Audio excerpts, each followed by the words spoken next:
Kalau yang disebut titik nol Cirebon tuh beda lagi ceritanya. Kita ngambil dari mana dulu? Ya. Kalau titik nolnya di depan kantor pos, harus ada kajian sejarah karena itu jalan pos kolonial dan les. Bahasa.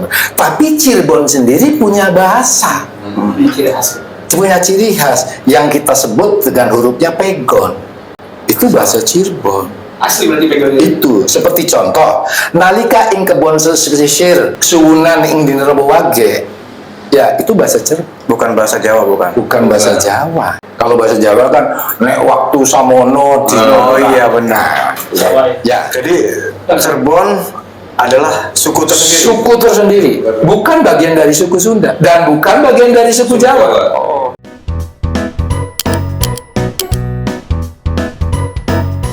Teman-teman, ini edisi khusus. PWI sengaja ingin mendokumentasikan sejarah Cirebon dalam bentuk dokumentasi video. Nah, narasumber kita yang kita hadirkan adalah Abah Ajat. Beliau seorang budayawan dan beliau juga banyak paham tentang sejarah Cirebon. Jadi ini sangat penting untuk generasi muda Cirebon untuk mengetahui sejarah Cirebon. Dan rencananya kita akan jadikan beberapa episode sampai tuntas. Sehingga orang-orang ketika ingin tahu sejarah Cirebon punya referensi kuat. Kita mulai dari sejarah Cirebonnya, Kang. Kenapa disebut Cirebon, Kang Ajat? Yang pertama-tama terima kasih kepedulian teman-teman PWI.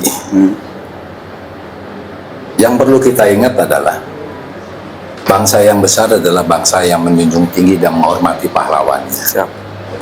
Di mana saat sekarang ini ada satu keprihatinan saya, mundurnya anak-anak kita sekarang ini lemah dalam pengetahuan sejarah, baik sejarah lokal maupun sejarah nasional. Kita tidak bisa menyalahkan mereka karena memang kurikulumnya tidak ada. Ya, tidak ada kurikulum. Kurikulumnya tidak ada, di mana juga kita nggak bisa nyalahkan guru dan sekolah. Iya. Makanya saya menyambut baik ketika saya dihubungi, siap tidak? Alhamdulillah saya siap. Ya kan? Artinya ini bentuk al ilmu Abdurrahman Minadolin. Ilmu itu baru bermanfaat kalau diamalkan. Ya, kita amalkan. Nah, kita coba mengupas. Kenapa sih tempat yang kita banggakan ini akhirnya bernama Cirebon? Betul. Dari mana? Iya, asal-muasalnya. Asal muasalnya. Kalau mengacu pada sebuah catatan milik almarhum Pak Kartani, Gumlaring Caruban Nagari, itu judulnya. Tebal bukunya itu hampir 400 halaman.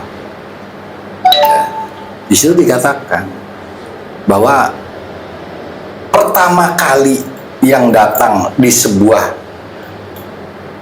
pelataran pesisir yang ditubuhi dengan alang-alang laut, alang-alang pesisir dan pohon-pohon liar, itu dua putra dari penguasa Dieng. Penguasa Dieng. Dieng. Penguasa Dieng ketika itu beliau bernama Ki Danuarta. Ki Danuarta. Ki Danuarta ini punya anak dua, Ki Danusela dan Ki Danuarsi. Itu abad berapa itu? Sekitar tahun berapa? Itu sudah awal abad ke-15. Awal abad 15 ya. Karena di dalam buku itu dikatakan ketika Ki Danuarta menginjakkan kaki di sebuah garis pantai, itu 1438 tuh penduduknya baru 5 orang. Berarti masih hutan belantara. Hutan belantara. Artinya hanya beliau dengan istri dan pendamping. Hanya 5 orang ya? Hanya 5 orang. Kalau kita mengacu itu, ya. Seiring adanya aktivitas, orang aja tertarik kan. Kemudian 1442 penduduk di wilayah Tebon ini naik jadi 52 orang. Nah, itu dari mana itu mereka? Ya mereka berdatangan dari daerah-daerah sebelah. Kayak dari wilayah Amparan Jati atau yang sekarang kita kenal Gunung Jati, ya. Bukan berarti seputar itu tidak ada kehidupan. Sudah ada kehidupan, cuma yang berada di situ gitu. Oh, maksudnya di area yang disebut kota Cirebon ini tuh. Nah, seiring perjalanan waktu, kemudian datang seorang putra mahkota yang kemudian kita kenal dengan nama Mbah Kuwu Cirebon Pangeran Cakrabuana. 1447 penduduknya sudah naik, sudah rame 356.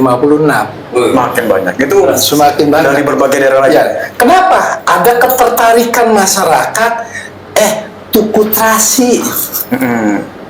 Karena beliau memang mengolah itu. Ki Danusela tuh. Ki Danusela itu mengolah. Nah, akhirnya diangkatlah dia sebagai penguasa atau orang mengenalnya Kubu. Oh, itu berarti Cakrabona atau sebelumnya? Masih Ki Danusela. Oh, masih Ki Danusela. Atau Ki Gedeng Alang-alang. Kenapa dikatakan Ki Gedeng Alang-alang? Karena ada seorang yang ditunjuk jadi tetua, tempatnya masih alang-alang. Tuh. Dulu Ki Gede tuh istilahnya apa dulu? Pembesar atau apa? Jadi ada dua pemaknaan. Kalau Ki Buyut itu di dalam catatan buku itu orang yang terkait dengan keagamaan. Kalau Ki Gede itu berkaitan dengan penataan pemerintahan. Tuh. Ya.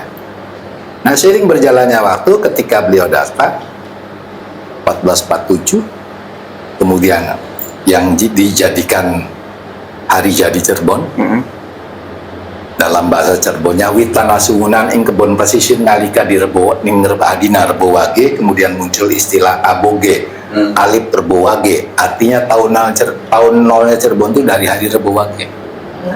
Terus makin datang, ya, semakin berdatangan, masuk orang-orang dari wilayah barat, orang-orang Sunda. Seiring berjalannya waktu juga masuk para pedagang. Kenapa? Karena sudah ada aktivitas. Banyak ya. Ada aktivitas. Nah, awal mula ketika Ki Gedeng Alang-alang itu namanya sarumban. Sarumban itu artinya campuran. Oh, Karena masih jumlahnya kecil. Ketika jumlahnya besar sudah caruban. Carub artinya percampuran. Karena ada orang Sunda yang menetap, ada orang yang dari Brebes menetap, ya kan? Tuh. Seiring berjalannya waktu, orang-orang dari barat, dari daerah Raja Galuh, daerah Palimanan, ya kan? Dia minta buru-buru. Kenapa? Dengan pertimbangan dulu kan jalan kaki, misalnya. Iya. Kalau kesorean takut tuh jalan di jalan, takut dirampok, ya. Kemudian muncul kalimat gerage atuh, maksudnya gagian, ya kan? Makanya dari itu, kalau orang tua zaman dulu, kalau bilang mau ke kota, ini badai pun ini arning gerage cuk, itu menunjukkan tempat keramaian. Ya. Makna lain daripada gerage pada waktu itu adalah orang Cirebon mengenalnya peken, pasar. Pekan itu artinya pasar. Kenapa? Tempat berkumpulnya orang. Bok badai tong budi, niku jadi tumbas enggak tumbas enggak tuku bako masnya. Teng pekan. Pekan itu artinya pasar. Artinya karena keramaiannya di dalam satu hari. Nah, kemudian muncul berdatangan, akhirnya rame kan. Makna lain daripada gerage yang itu terucap dari orang Sunda yang artinya gerage atau gagian, kemudian dimaknai sebagai negara gede. Setelah Cirebon menjadi sebuah pemerintahan. Tuh. Nah, masuk para pedagang-pedagang dari Tiongkok, dari Arab. Orang kita simpel Mas Alif. Chinese ya. Iya kan? Tinggi, kalau tinggi besar bangir, Arab kan dah. Oh iya. Iya. Kalau istilahnya orang bule, Belanda. Oh iya, kalau boleh Belanda. Kalau bule Belanda sudah, nggak peduli Amerika, boleh sih pokoknya kalau istilahnya orang Barat Belanda lah. Ya kan? Nah sementara kalau sipit putih Cina. Padahal di situ ada Campa, ada Kamboja, ada Thailand. Udah simpel orang tua kita zaman dulu. Nah, jadi caruban, percampuran. Makanya kalau kita berbicara Cirebon, kita tidak bisa dilepas dengan pecinan Panjungan. Jangan salah. Jangan salah menyebut. Penyebutannya juga sudah ditentukan pecinan Panjungan. Itulah caruban. Karena kenapa? Yang andil lebih besar adalah pedagang-pedagang dari Cina. Pedagang-pedagang dari Cina. Ini dibuktikan Vihara Welas Asih dibangun pertama kali. Itu di bibir pelabuhan. Ya, ya. Tuh. Nah, setelah Ki Danusela ini, Ki Gede Ngalang-Alang ini merasa sepuh, secara kebetulan Pangeran Cakrabuana juga salah seorang menantu karena menikahi putrinya Nyimas Arumsari, diserahkan jabatan itu. Tapi bentar, sebelum ke sana kan, Ki Danusela sendiri keturunan mana tuh beliau? Putranya Ki Danuarta Dieng. Dieng itu berarti Dieng Jawa Tengah. oh, Jawa Tengah. Iya, iya, iya. Karena kalau kita melihat dari Bukan peradaban dari luar Jawa bukan ya? Bukan dari Arab bukan ya? Oh bukan. Kalau kita melihat peradaban, Dieng itu peradaban tua loh. Dari kata Dangiang. Dangiang. Dieng itu dari kata Dangiang atau Parasangiang gitu. Ya, ya. Nah, artinya bahasa Cirebon sendiri tuh sebenarnya dia mandiri atau memang serapan dari bahasa-bahasa lain? Nah, terkait bahasa Cirebon yang kita dengar sekarang, itu bahasa Caruban, Bahasa campuran. bahasa campuran. Bahasa campuran ada Sundanya, ada Cinanya, ada Jawanya. Bahasa. Tapi Cirebon sendiri punya bahasa, Ciri khas. punya ciri khas yang kita sebut dengan hurufnya pegon. Pegon. Itu bahasa Cirebon. Asli berarti pegangannya. Itu seperti contoh nalika ing kebon sisir suwunan ing dinerbo wage, ya itu bahasa Cirebon, Bukan bahasa Jawa bukan? bukan bahasa Jawa. Kalau bahasa Jawa kan nek waktu samono Oh iya benar. ya, Jadi Cirebon punya bahasa sendiri. Cirebon punya bahasa sendiri, ya punya bahasa sendiri.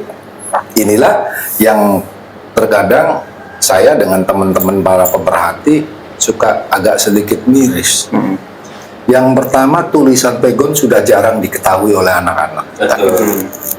Yang kedua, nggak usahlah bahasa Kromo istilahnya bahasa Cirebon yang asli. Bahasa bebasan aja anak-anak sudah tidak mengenal Mas. Makanya saya setuju sekali dengan teman-teman PWI. Bukan hanya sejarahnya, tapi dampak dari sejarah itu ada budaya, ada tradisi yang sudah lemah. Sama ya. Ya, artinya terkikis oleh zaman. Nah, kita perlu menguatkan kembali itu kan. Nah itu kemudian diserahkan jabatan ke Kiku Cirebon, ya kan? Ki Danusela Ke Pangeran Cakrabuana, ya. Tapi Pangeran Cakrabuana juga orang Cirebon ya, bukan orang. Pangeran Cakrabuana putra mahkota. Nama aslinya kan apa namanya? Walang Sungsang, Raden Walang Sungsang. Dia itu putra daripada Pajajaran, dari permaisurinya Mas Rara Santang, Iya, iya. yang belajar ke Syadatul Kafi. Atas seizin gurunya, kamu harus ke sana. Dan saat itu nggak berani Mas Ali, kalau tanpa seizin guru nggak berani. Iya, jadi patuhnya terhadap betul Patuh terhadap orang tua, angga ungunya dipakai. angka unggulnya. Nah, akhirnya beliaulah, atas jasa beliaulah, akhirnya kita menempati sebuah tempat yang dulu namanya istilahnya hutan alang-alang, atau pada saat itu dikatakan kebun pesisir. Dari kalimatnya nalika awitana suwunan ing kebon pesisir ing dinarbo wage, artinya daerah itu daerah pesisir. Kalau sekarang posisinya di Kebon Raja, belakang Keraton Kanoman. Makanya tiap satu Muharram atau satu Suro kita peringati di Komplek Witana. Awit ana suwunan. Iya kan? Di Keraton Kasepon. Kanoman gitu. Itu. Nah, seiring berjalannya waktu, ramainya para pedagang, dikenal Cirebon. Ya kan? Nah, kalau yang disebut titik nol Cirebon tuh beda lagi ceritanya. Kita ngambil dari mana dulu? Iya. Ya.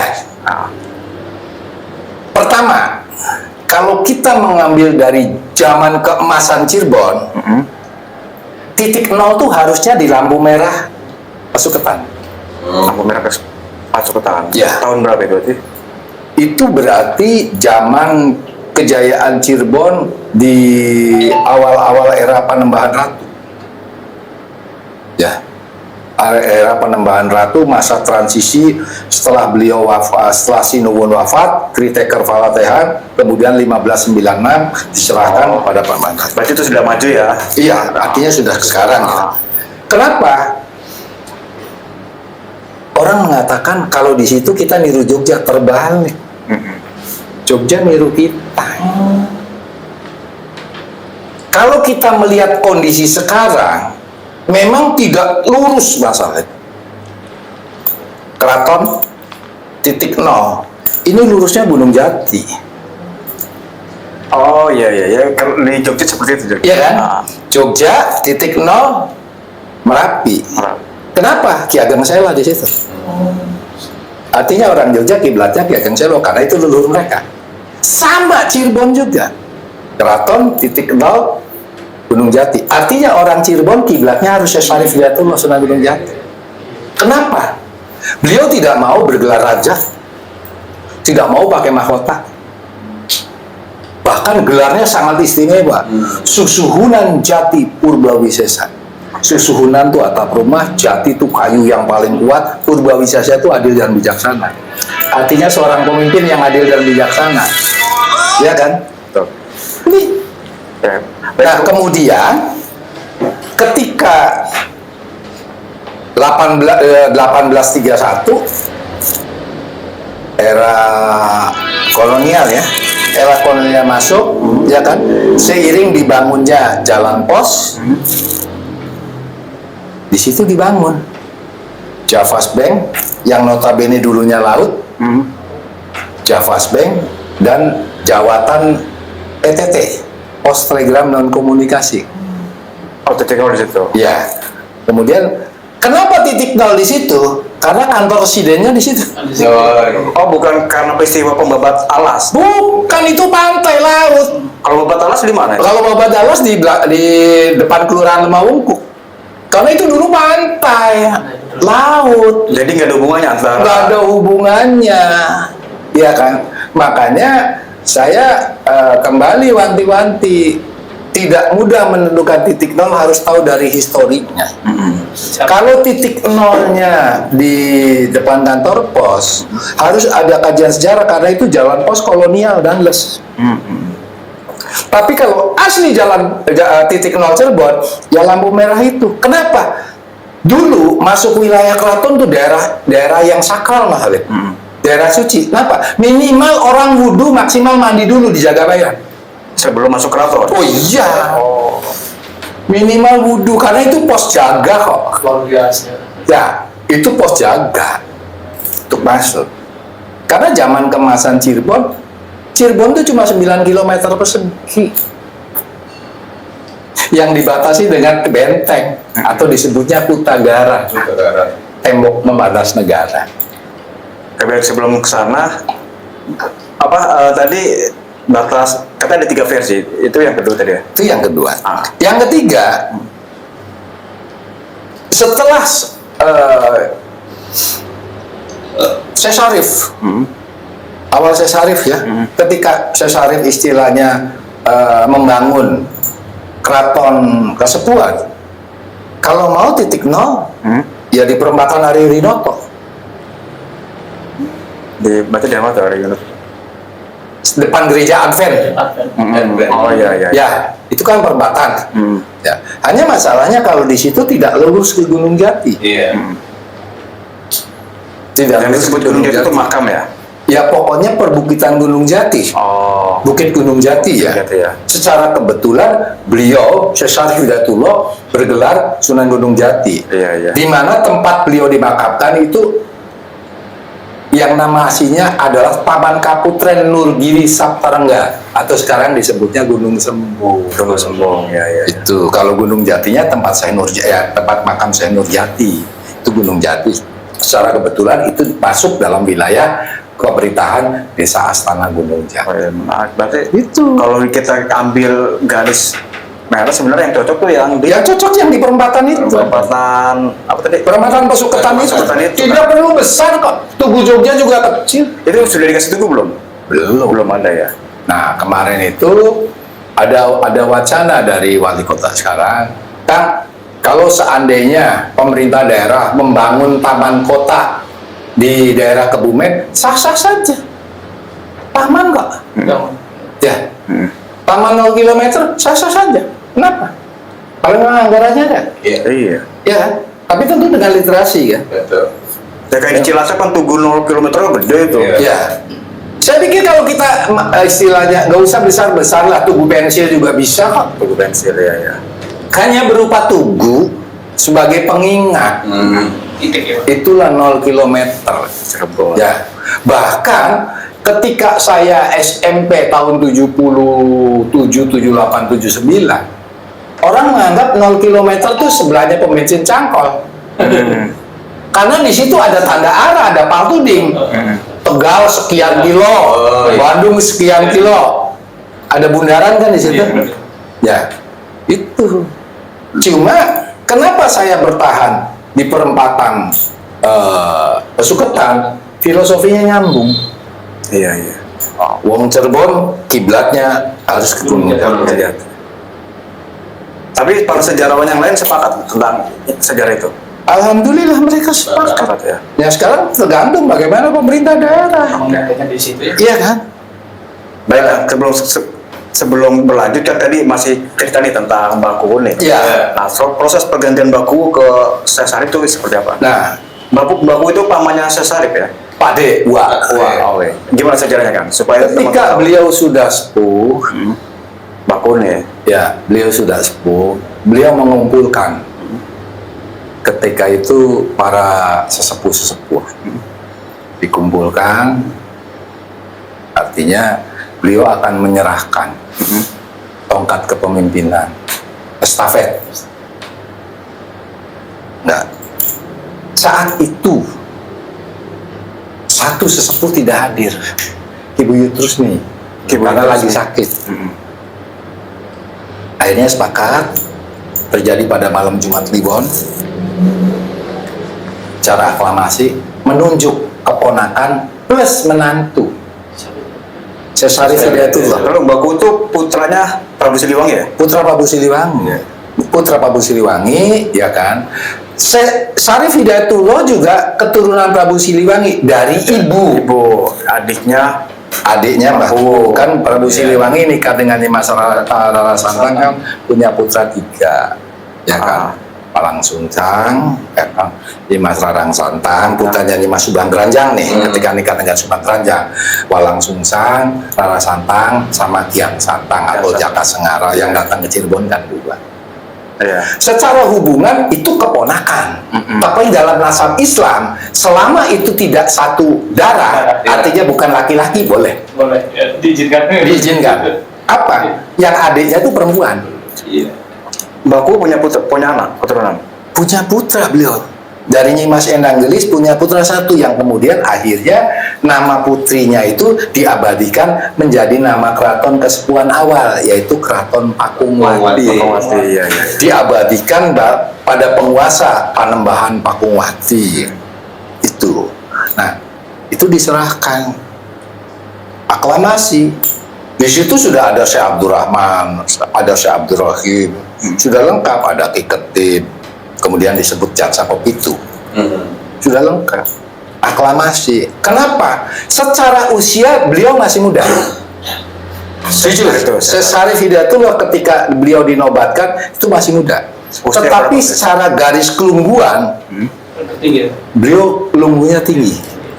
Apa tuh teman-teman? Ya artinya beliau nasabnya langsung ke Rasulullah. Oh iya. Secara bapak. Itu waktu itu usia berapa? Sesarip.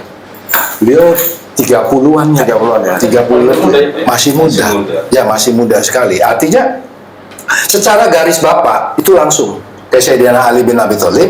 Secara garis ibu teranya langsung ke Prabu Siliwangi. Ini yang memperkuat. Namun ketika itu beliau tidak mau jadi kuwu. Sesarip itu tidak mau jadi kuwu. Ya, artinya beliau lebih memilih kepada syiar Islam. Kemudian diberilah gelar oleh Mbah Kuwu Cirebon, yaitu Susuhunan Jati Purbawisesa, yaitu tadi seorang pemimpin yang melindungi, yang adil dan bijaksana. Iya. Tuh. Nah, Setelah sholat duha di hari Jumat, beliau berjalan, Tasarifnya. ya, dari Gunung Jati lewat Wanakaya, Truak, terus menuju ke Trusmi, karena mau nengok Ibu Yutrusmi yang lagi sakit. Iya. Begitu belok masuk ke sebuah tempat yang pada waktu itu wilayahnya wilayah Sorang Gede, ya kan? Dia tanya, mereka itu apa? Terus apa itu Pak? Ya, dia manggil ke wilayah Sarabau. Sarabau, karena apa? Niku tajuk Ciluwur. Terus bocah-bocah cilik niku lareyati. Anak Kita kan uang tua ya, don petanan baik. Kurang lebih begitu ya bahasanya. Disitulah terucap ingsun titik tajuk lan fakir miskin kalian yatim piatu. 3 suku kata. Ingsun titik tajuk artinya akhlak. Fakir miskin dalam kaidah akhlak agama. Bocah yatime pada megahnya nyapu uang tua petanan. Kalian yatim piatu. Sekarang yang ada isun titip tajuk dan fakir miskin. Fakir miskin merata, semua juga fakir miskin. Yatim piatunya hilang. Dan itu terucap di sebuah di sebuah tempat, diperkirakan sekarang ini di Masjid Keramat Sarabau. Kalimat itu terucap menjelang sholat Jumat, beliau menuju ke nengok ke Bu Yutrusmi. Itu berdasarkan apa tuh? Sekali lagi, itu saya pernah baca di sebuah buku catatan yang pernah disimpan oleh almarhum Pak Kafani, Gumlaring Caruban Nagari. Itu ada. Buku itu sempat diperebutkan antara saya, almarhum Abidin Aslik, dan almarhum Dadang Ruskanda. Butak, Dadang butak. Dalam keadaan beliau sakit, akhirnya jatuh ke Mas Dadang. Bahasanya almarhum, buku itu sekarang nggak tahu di mana. Itu sedang kita cari. Karena itu jadi paduang. Jadi 3 poinnya. Tajuk, ingsun titip tajuk lan fakir miskin kalian yatim piatu. Iya. Jadi 3 Di poin. dalam naskah itu ada 3 suku kata, ada 3 kalimat. Ingsun titip tajuk artinya akhlak. Karena tajuk tempat ibadah. Bukan musola, bukan langgar, tajuk. Ya. Lan fakir miskin dalam kaidah agama. Bukan fakir miskin dalam kehidupan sosial. Ya. Kalian yatim piatu itu hak dan kewajiban umat muslim yang mampu. Tuh. Jadi kalau orang boleh berngomong, petua salah satu petata petitia Sesari, ingsun titip tajuk lan fakir miskin, kapan di mana diucapkan? Saya buka di sini. Ya. Kenapa? Sejarah itu harus dijelaskan agar anak kita tidak kehilangan arah. Jadi itu diucapkan sebelum bertemu Ki Bu Yutrusmi. Pada saat perjalanan nengok Ki Bu Yutrusmi, karena ketika istilahnya pemilihan, pengesahan beliau tidak datang Karena sakit. Iya. Itulah cikal bakal. Cikal bakal petata petitinya Sesari Hidayatullah yang pertama terucap dari mulut beliau tuh, Sarabau, ingsun titip tajuk, itu sambil nunjuk. Ingsun titip tajuk lan fakir miskin kalian yatim piatu. Itu diucapkan di depan siapa itu? Di depan para pengawal. Oh, pengawalnya. Kan banyak didampingi banyak orang, tidak sendiri beliau itu.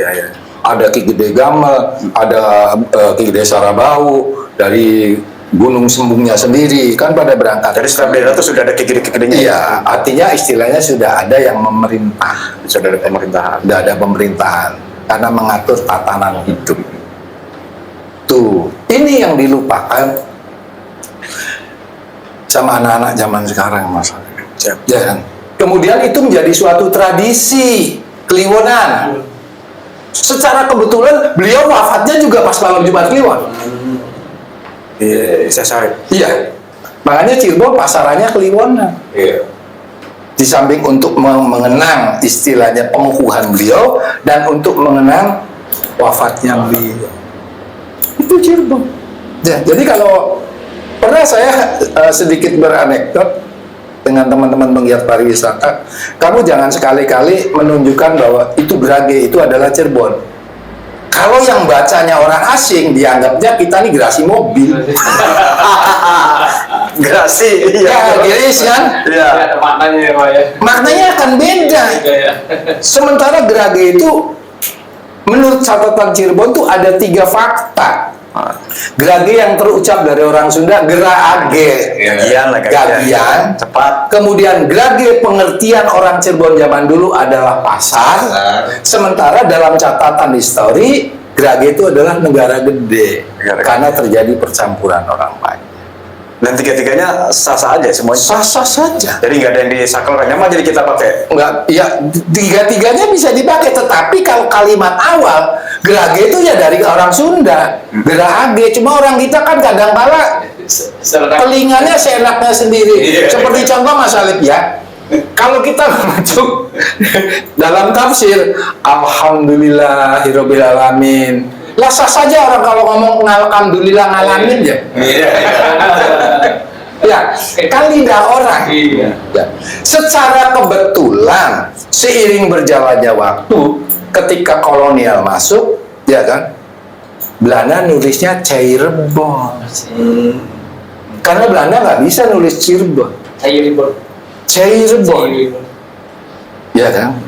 Bahkan orang-orang sekarang, istilahnya orang-orang zaman saya SD, SMP sampai tahun 80-an, orang Indramayu, orang Arjawinangun, orang Gegesik ngebutnya bukan Cirebon loh Mas Alif. Cirebon. Dan di Pening Cirebon dalam Molanyar.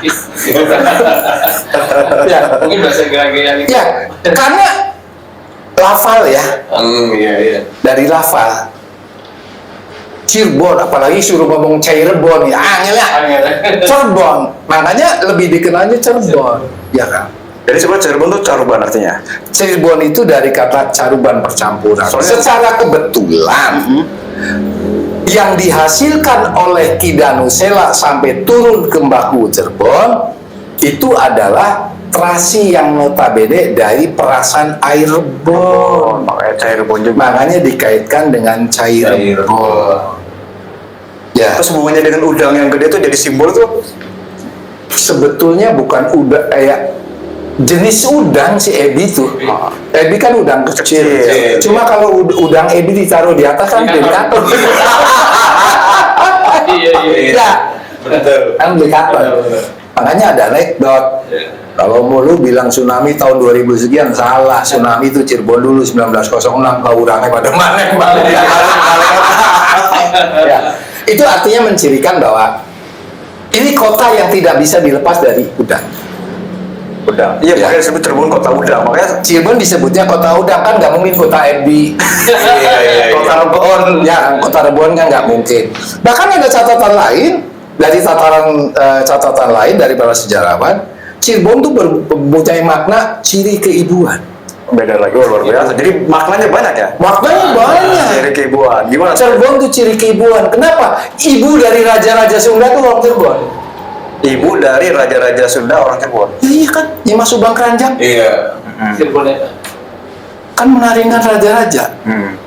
Iya kan, dia menikah dengan dengan Raden Pamanarasa, kemudian berdua Prabu Jayadewata, melahirkan Walang Sungsang. Dari Walang Sungsang nih juga turun Cesarif yang akhirnya menurunkan Sultan Cirebon. Iya. Berarti diawali oleh Nyimas Rarasanta. Rarasanta. Ya kan. Jadi kalau dalam catatan sejarah nasional, ya kan, siapa? Ken Dedes adalah ibu para raja Jawa. Loh, Subang Keranjang ibu raja-raja Cirebon. Iya, menarik nih. Karena dari dia kan turun. Ya, kan? Iya. Turun menurun juga. Iya, Cirebon. turun. Nah, dan dia diakui. Inilah kenapa kita harus bangga masalah berawal dari pengajuan permohonan dari masalah histori, masalah bahasa, kemudian masalah terjadi asimilasi. Tahun 96 kami mengusulkan agar Cirebon jadi suku. Menarik tuh. Dan alhamdulillah 2010 sudah ditetapkan. Ketika penetapan tuh Cirebon tuh suku bangsa terbesar ke-13 di Indonesia. Mantap. Jadi Cirebon adalah suku tersendiri. Suku tersendiri, bukan bagian dari suku Sunda dan bukan bagian dari suku Jawa. Oh, punya suku sendiri. Gimana ceritanya? Kenapa harus suku tersendiri? Pertama dari bahasa, dari kultur masyarakat, dan dari sejarah. Jadi suku Cirebon tuh ada sebelum Kidanusela atau gimana? Suku Cirebon itu justru mengiblat daripada kedatangan Kidanusela kan Kidanuarsi. Beranak pinak. Kan nggak mungkin disebut suku dia. Iya. Iya kan? Di dalam penetapan pemerintah tahun 2010 ditetapkan Cirebon menjadi suku bangsa. Suku bangsa karena Kultur, bahasa sendiri. bahasa, kultur, sejarah, dan budaya yang tersendiri. Bahkan di dalam catatan pemerintah, suku Cirebon itu meliputi Kerawang, Subang, Indramayu, Cirebon, Brebes. Itu suku Cirebon. Kenapa sampai ke Brebes? Panembahan Losari berada menguasai wilayah Brebes. Oke. Nah, teman-teman, kita akan melanjutkan diskusi ini pada episode berikutnya. Ini sangat menarik karena Ini sebagai pembuka ya. sebagai pembuka. Selanjutnya kita akan kupas tuntas tentang suku Cirebon dan perkembangan selanjutnya. Semoga memberikan pencerahan tentang referensi sejarah berkaitan dengan Cirebon.